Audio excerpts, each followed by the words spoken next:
25-26.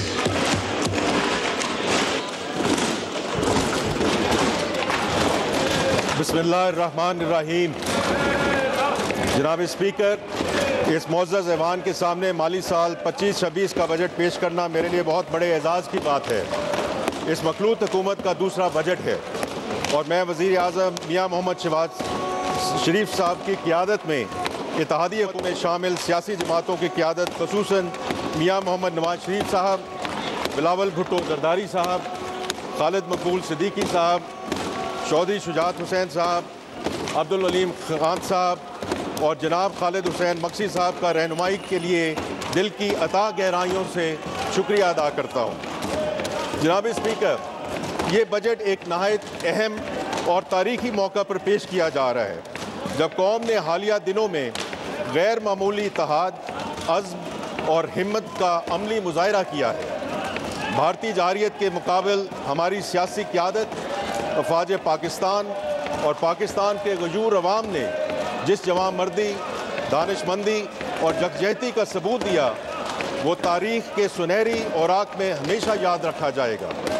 یہ کامیابی ایک شاندار عسکری کامیابی کے علاوہ پوری قوم کے اجتماعی شعور، قومی وقار اور غیرت کا مظہر تھی. میں یہاں پر پاکستان کی عسکری اور سیاسی قیادت کو مبارکباد پیش کرتا ہوں. ہماری افواج نے اپنی پیشہ ورانہ مہارت، شجاعت اور جذبہ قربانی سے دشمن کو مؤثر اور بھرپور جواب دیا، جس سے نہ صرف ہماری سرحدوں کا دفاع ناقابل تسخیر بنا بلکہ عالمی برادری میں پاکستان کا وقار بھی بلند ہوا. اس عظیم کامیابی نے یہ پیغام دیا کہ پاکستانی قوم ہر آزمائش میں متحد ہے اور مادر وطن کے دفاع کے لیے سیسا پلائی دیوار بن جاتی ہے. اسی قومی عزم اور یکجہتی کو بروئے کار لاتے ہوئے اب ہماری توجہ معاشی استحکام، ترقی اور خوشحالی کے حصول کی جانب مرکوز ہے. ہم نے جس جذبے سے قومی سلامتی کو مضبوط بنیادوں پر استوار کیا ہے، اسی خلوص اور حوصلے کے ساتھ ہمیں اپنی معیشت کو مستحکم اور عوام کی فلاح کو یقینی بنانا ہے. ہم نے پچھلے لگ بھگ 1.25 سال کے دوران قومی اتحاد اور عزم کے جذبے کے ساتھ معاشی بحالی، اصلاحات اور ترقی کا سفر کامیابی سے طے کیا ہے اور معاشی اصلاحات، مالیاتی نظم و ضبط اور تریاقیاتی منصوبہ بندی کو یکجا کرتے ہوئے نہ صرف معیشت کو استحکام بخشا ہے بلکہ مستقبل کی بنیادیں بھی مضبوط کی ہیں. جناب اسپیکر، ہماری ترجیح ایک ایسی معیشت کی تشکیل ہے جو ہر طبقے کو ترقی کے ثمرات دے اور ماحولیات و وسائل کے تحفظ کو یقینی بناتے ہوئے دیر پا ترقی کا راستہ ہموار کرے. یہی ویژن ہمیں آگے بڑھاتا ہے ایک ایسے پاکستان کی طرف جہاں ترقی ہر فرد کی دہلیز تک پہنچے اور قوم بحیثیت مجموعی خوشحال ہو. راہ پہ قائم، خوشحالی دائم، یہی ہمارا حزم، ہماری حکمت علمی اور ہمارا نعرہ ہے. جناب اسپیکر، ہم نے گزشتہ سال معیشت کی بہتری کے لیے کئی اہم اقدامات کیے جن کے نتیجے میں مالی نظم و ضبط میں نمایاں بہتری آئی اور ہمیں کئی کامیابیاں حاصل ہوئیں. جن میں سے کچھ کا ذکر کرنا چاہوں گا. ان میں جی ڈی پی کے 2.4% کے برابر پرائمری سرپلس کا حصول، افراط زر میں نمایاں کمی 4.7%. یاد رہے کہ صرف 2 سال پہلے افراط زر کی شرح 29.2% تک پہنچ چکی تھی. پچھلے سال کے 1.7 ارب ڈالر خسارے کے مقابلے میں اس سال سرپلس کرنٹ اکاؤنٹ 1.5 ارب ڈالر متوقع. روپے کی قدر میں استحکام، ترسیلات زر موجودہ مالی سال کے پہلے 10 ماہ میں 31% اضافے کے ساتھ 31.2 ارب ڈالر تک پہنچ گئی. ہم پر امید ہیں کہ موجودہ مالی سال کے اختتام تک ترسیلات زر کا حجم 37 سے 38 ارب ڈالر تک پہنچ جائے گا انشاءاللہ. اسٹیٹ بینک کے زرہ مبادلے کے ذخائر میں 2 ارب ڈالر کا اضافہ ہو چکا ہے. موجودہ سال کے اختتام تک یہ ذخائر 14 ارب ڈالر تک पहुंच जाएंगे। जनाब स्पीकर, इक्तिसादी बेहतरी के लिए हुकूमत को सख्त फैसले करने पड़े। पाकिस्तान के गजूर अवाम ने भी मुतअद्दिद कुर्बानियाँ दी जिनके मुस्बत नताइज सामने आए। हमारी मैक्रो इकनॉमिक स्टेबलाइजेशन प्रोग्राम की कामयाबी को बैनुल अक़वामी सतह पर तस्लीम किया गया। ग्लोबल फाइनेंशियल इदारे, रेटिंग एजेंसीज और मुल्की और गैर मुल्की सर्वेज मईशत में बेहतरी की गवाही दे रहे हैं।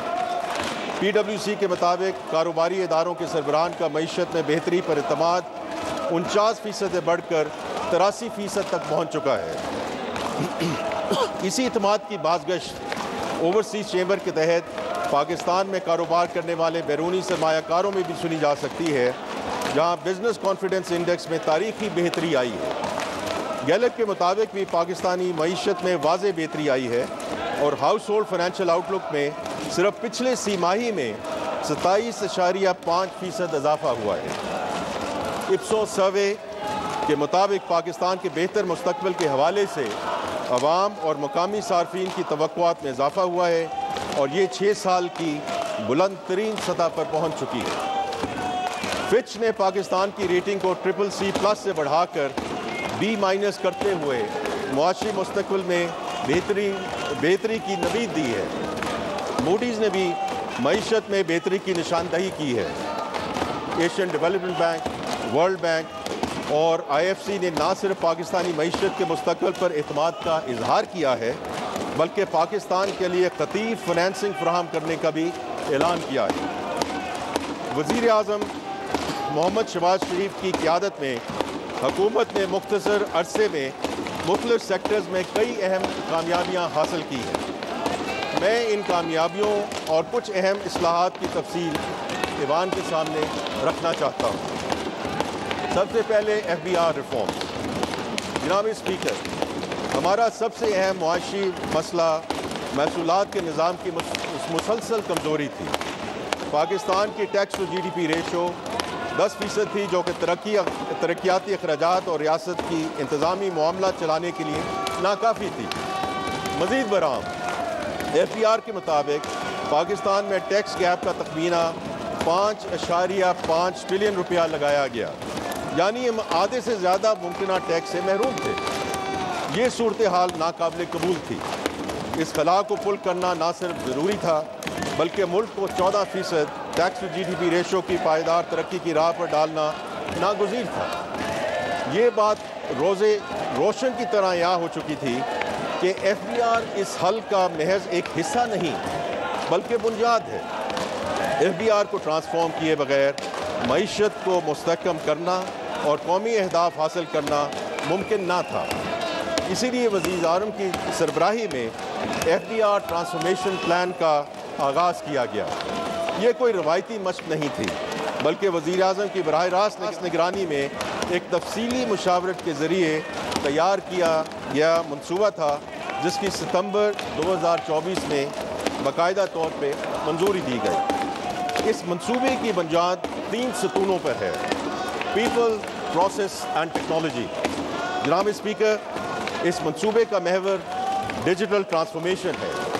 पाकिस्तान में पहली मरतबा मईशत और टैक्स निज़ाम के दरमियान जामे डिजिटल इंटीग्रेशन का आगाज़ किया गया है। इस मंसूबे के तहत उठाए गए अहम इक़दामात में डिजिटल प्रोडक्शन ट्रैकिंग का आगाज़ चीनी के शोबे से किया गया, जिसे अब सीमेंट, मशरूबात, खाद और टेक्सटाइल तक तोसी दी जा रही है। बिजनेस टू बिजनेस लेन देन को दस्तावेजी शक्ल देने के लिए मुल्कगीर ई-इनवॉइसिंग का इजरा, सेल्स और इनकम टैक्स के लिए आर्टिफिशियल इंटेलिजेंस पर मबनी ऑडिट सिलेक्शन सिस्टम, चारों सूबों में पॉइंट ऑफ सेल निज़ाम की इंटीग्रेशन, अशिया की नकलो हमल पर नज़र रखने के लिए ई-वे बिलिंग, कस्टम्स में मिली भगत का ख़त्म करने के लिए फेसलेस ऑडिट निज़ाम का क़याम, अफसरान के लिए डिजिटल वर्क फ्लो और बर वक्त इन्फोर्समेंट अलर्ट्स, एक नया सेंट्रल कंट्रोल यूनिट जो तमाम डेटा की सेंट्रलाइज विजिबिलिटी फराहम करे और जदीद टेक्नोलॉजी लाने के मैंडेट के साथ पराल बोर्ड की तश्कील नौ हो चुकी है। जनाब स्पीकर, टेक्नोलॉजी के साथ साथ हम इंसानी वसाइल की तरक्की पर भी भरपूर सरमायाकारी कर रहे हैं। ऑडिटर्स की कैपेसिटी बिल्डिंग के लिए नई भर्तियाँ की गई हैं। शोबा जाती माहिरीन और ऑडिट मेंटोर्स को कलीदी इकाइयों में तैनात किया गया है ताकि तरबियत और पेशावराना रहनुमाई के तसलसल बरकरार रखा जा सके। अफसरान को ऑडिट, कानून और डिजिटल महारतों पे मबनी मौज़म तरबियती प्रोग्राम्स के ज़रिए स्किल किया जा रहा है। पेचीदा कानूनी मक़ामात की पैरवी के लिए सफ़े अव्वल की कानूनी फर्मों की खदमात हासिल की जा रही हैं। सबसे अहम बात यह है जनाब स्पीकर कि अब अफसरान को रिवॉर्ड्स महज सीनियरिटी से नहीं बल्कि उनकी कारकर्दगी, पेशावराना रवैये और दयानतदारी से मशरूत किया गया है। जनाब स्पीकर, मैं ईवान को बताना चाहता हूँ कि इस मंसूबे के इब्तदाई नताइज नहायत हौसला अफजा रहे हैं। चीनी के शोबी से महसूलात में 47% इजाफा हुआ। डेटा इंटीग्रेशन के ज़रिए 3,90,000 हाई वैल्यू नॉन फाइलर्स की निशानदही हुई, जिससे 30 करोड़ रुपए की वसूली मुमकिन हुई। फ्रॉड एनालिटिक्स के ज़रिए 9.8 अरब रुपए के जाली रिफंड क्लेम्स को ब्लॉक किया गया। आर्टिफिशियल इंटेलिजेंस पर मबनी ऑडिट सिस्टम के तहत 200 से ज़ायद केसेस की निशानदही की गई, जिनकी मालियत 13.3 अरब रुपए से ज़्यादा है। फेसलेस कस्टम्स ऑडिट के ज़रिए कानून पर अमल पैरा इम्पोर्टर्स को सहूलत फराहम की गई। फाइलिंग और टैक्स अदा करने वालों की तादाद में 100% इजाफा हुआ और महासल 45 अरब से बढ़कर 105 अरब तक पहुँच गए 1 जुलाई से। और जनाब स्पीकर, ये बहुत